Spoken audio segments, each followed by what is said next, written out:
नमस्कार बच्चों, गणित की कक्षा में एक बार आपका फिर स्वागत है। तो कल हमने 15.1 के प्रश्न हल किए थे। आज हम शुरू कर रहे हैं 15.3। तो 15.3 में बच्चों केवल हमें उन्हीं प्रश्नों को हल करना है जो 15.1 से संबंधित है, यानी केवल वृत्त के क्षेत्रफल और परिधि से संबंधित सवालों को लेना है। वृत्तखंड और त्रिज्यखंड के प्रश्नों को नहीं लेंगे। तो आपको जैसे यहाँ पर ये बताया है पहले प्रश्न में 15.3 कि एक वर्ग है और वर्ग के अंदर जो है एक वृत्त बना हुआ है, अंतःवृत्त बना हुआ है, और इस वर्ग की जो भुजा है बच्चों वो आपको दे रखी है 14 सेंटीमीटर। तो बच्चों आप देख सकते हैं कि चूंकि ये वृत्त जो है वो इस वर्ग के अंदर बना हुआ है, तो जब इसकी भुजा 14 है तो इस वृत्त का व्यास भी कितना हो गया, 14 हो गया। तो इससे हम इसकी त्रिज्या ले सकते हैं और त्रिज्या से हम परिधि ज्ञात कर सकते हैं। तो आप पहले क्या करें, बात याद रखें कि चूंकि वृत्त जो है वर्ग में बना है, चूंकि वृत्त वर्ग में बना है,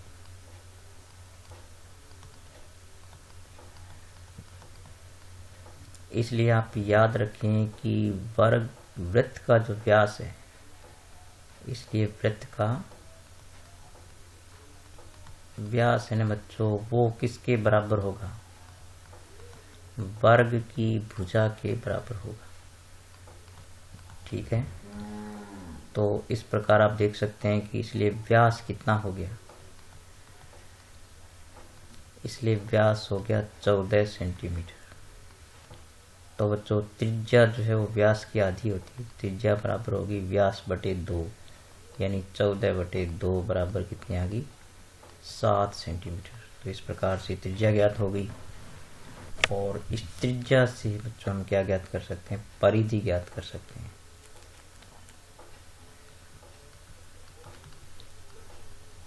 अतः वृत्त की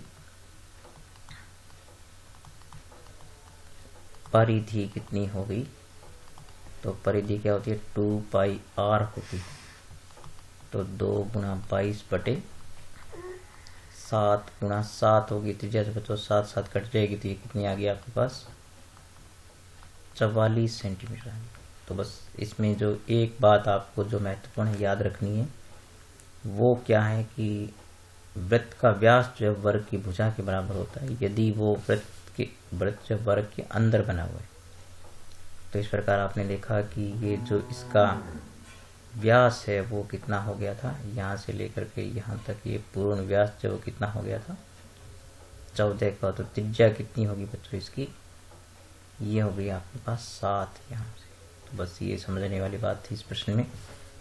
अब इसका जो है बच्चों लेते हैं दूसरा प्रश्न।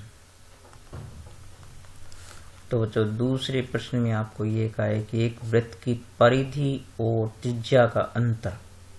तो हम दूसरा प्रश्न ले रहे हैं यहाँ पर, वृत्त की परिधि व त्रिज्या का अंतर। त्रिज्या का अंतर बच्चों कितना है, वो अंतर जो है वो है आपके पास 74 सेंटीमीटर। ठीक है, तो देखो वृत्त की परिधि और त्रिज्या का, तो देखो परिधि क्या होती है 2πr होती है और त्रिज्या r होती है। तो इस प्रकार से ये बन गया इसका सूत्र, यानी इसकी समीकरण बन गई कि परिधि और त्रिज्या का अंतर कितना है, 74 है। तो हम यहाँ से r कॉमन निकाल सकते हैं, तो यहाँ बचेगा 2π - 1 बराबर आ गया 74। अब आप यहाँ पर क्या करो, पाई का मान रख दो, तो 2 × 22/7 -1 और बराबर में आ गया 74। अब इसको और सरल कर दो, आप सरल करेंगे तो आप क्या करें, इसका लघुत्तम ले लें। तो बच्चों इसका लघुत्तम आ गया 7। तो देखो 7 से 7 कैंसिल हो गया, 22 दूनी, यहाँ तो सिर्फ 44 रहेगा। और यहाँ पर आपको पता है कि जिसके अपॉन में कुछ नहीं, 1 मान लो और सीधा गुणा कर दो, 7 × 7। तो ये आ गया आपके पास 74। तो इस प्रकार आप देख सकते हैं कि r गुना बराबर आ गया 37/7 बराबर आ गया 74। तो अब इस r का मान निकालने के लिए आप क्या करो, इसका जो है वो तिरछा गुणा कर दो। तो 74 को किससे गुणा कर दो, 7 से। ये ऊपर जाएगा और ये आएगा नीचे। तो इस प्रकार यहाँ से अब काट दो इसको। तो 37 दूने क्या होते हैं, 74 होते हैं। तो r बराबर हो गया 2 गुना 7, यानी ये आ गया आपके पास 14 सेंटीमीटर। तो इस प्रकार से वृत्त की त्रिज्या कितनी आ गई, 14 सेंटीमीटर आ गई। तो अब आपको इसका क्षेत्रफल पूछा है, वृत्त का क्षेत्रफल पूछा है बच्चों। तो क्षेत्रफल होता है पाई r स्क्वायर। तो आप पाई का मान रख दें, पाई कितना हो गया 22/7 गुणा 14 गुणा 14। तो यहाँ से 7 दूनी 14 से ये कई बार हम निकाल चुके हैं। तो ये आ गया पास 22 गुणा 14 दूनी 28 हो गया। 22 को 28 से गुणा कर दें तो ये आ गया आपके पास 616 वर्ग सेंटीमीटर। तो ठीक है बच्चों, यहाँ पर आपको जो देखने वाली बात थी, सीखने वाली बात थी कि परिधि और त्रिज्या का अंतर का मतलब, परिधि में त्रिज्या घटाएं 74 आएगा। तो ये थोड़ी आपको यहाँ से इसको गणना को समझना है, बाकी कोई मुश्किल प्रश्न नहीं है। अब आगे नेक्स्ट प्रश्न देखते हैं। तो ये हमारे पास है चौथा प्रश्न। इसमें आपको ये बताया कि वृत्त की परिधि वर्ग के परिमाप के बराबर है। तो बच्चों वृत्त की परिधि जो है वो क्या होती है, 2πr। और आपको ये कहा है कि ये परिधि जब वर्ग के परिमाप के बराबर होता है। तो परिमाप क्या होता है बच्चों, 4 गुना भुजा। ठीक है, तो इस प्रकार से आपको ये एक संबंध हो गया इसमें। तो यहाँ पर आप इसको थोड़ा सरल करेंगे तो आप यहाँ पर क्या है, पाई का मान रख दें 2 गुणा 22/7। पाई का मान हो गया इंटू r। और ये जो 4 है बच्चों वो दूसरी तरफ यहाँ पर जब जाएगा तो ये भी अपोन में जाएगा। तो इस प्रकार से भुजा जो है वो इस प्रकार से ज्ञात हो जाएगी। तब इसको सरल करें तो देखो 2 दूनी 4 कैंसिल होगा और फिर 2 इससे कैंसिल हो जाएगा। तो इस प्रकार से आपके पास ये जो, यानी 2 दूनी 4 काटे, फिर 2 को यहाँ से काटेंगे तो 11 बचेगा। तो 11/7 गुना r आ गया बच्चों इस प्रकार से। तो ये बराबर आ गई भुजा। तो इस प्रकार से वर्ग की भुजा जो है वो 11/7 r होगी। अब आपको इसके पूछा है कि इनके क्षेत्रफलों का अनुपात, इनके क्षेत्रफलों का अनुपात। तो क्षेत्रफलों का अनुपात आप ज्ञात करेंगे तो आप जानते हैं कि वृत्त का क्षेत्रफल क्या होता है, पाई r स्क्वायर होता है। अनुपात वर्ग का क्षेत्रफल होता है बच्चों भुजा स्क्वायर। तो देखो हमारे पास यहाँ पर भुजा का मान है ना यहाँ से। तो चूंकि भुजा कितनी है, क्योंकि भुजा आपके पास है 11/7r। तो आप जो ये भुजा का मान आप यहाँ पर रखते हैं और इसको सरल कर दें।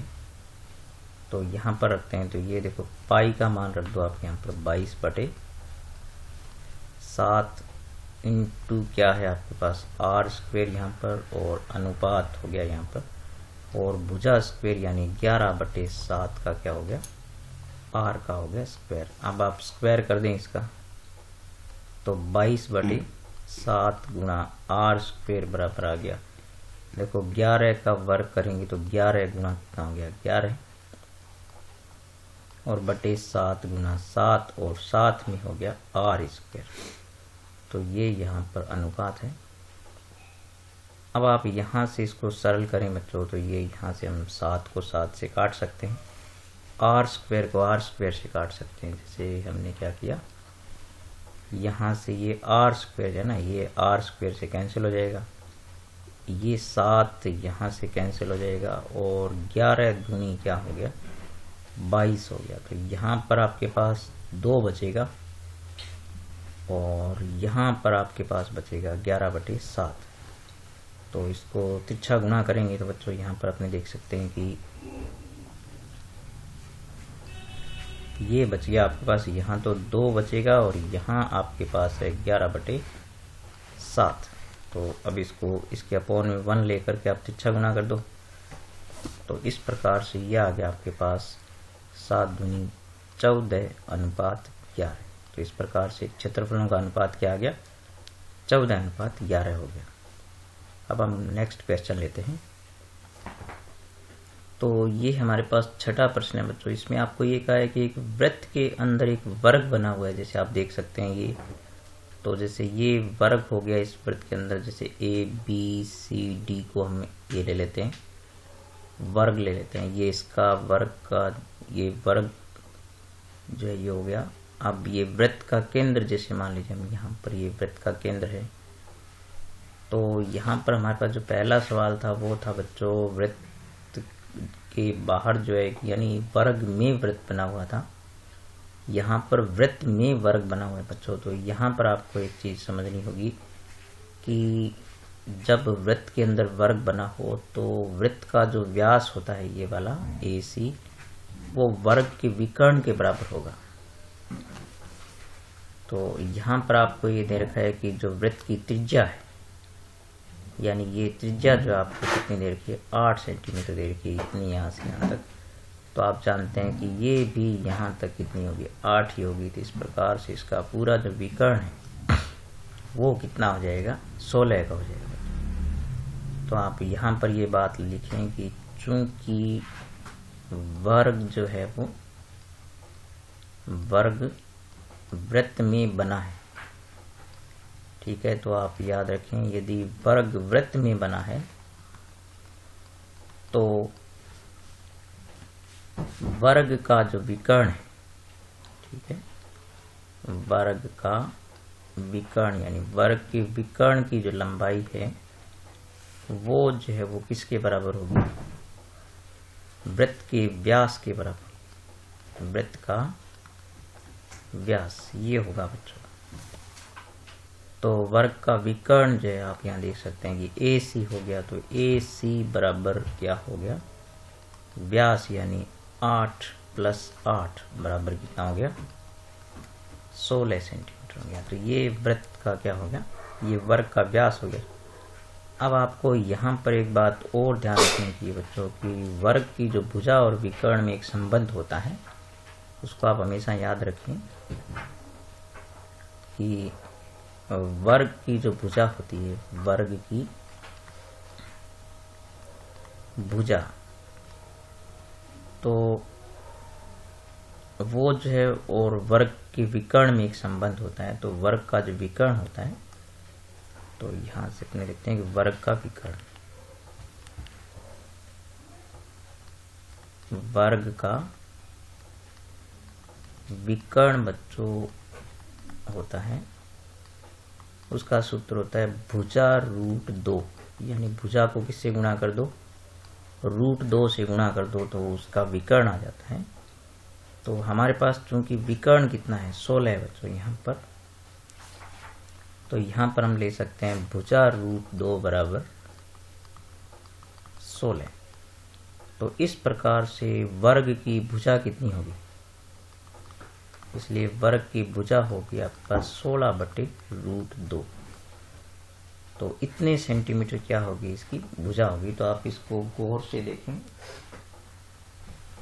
कि किस प्रकार से जो है वो यहाँ पर जैसे वर्ग जो है वो वृत्त में बना है। तो ये संबंध आपको याद होना चाहिए पहले तो कि वर्ग का जो विकर्ण वृत्त के व्यास के बराबर हो गया। तो इस प्रकार विकर्ण ये हो गया। तो फिर वर्ग के विकर्ण और भुजा में संबंध है, ये आपको याद रखना है।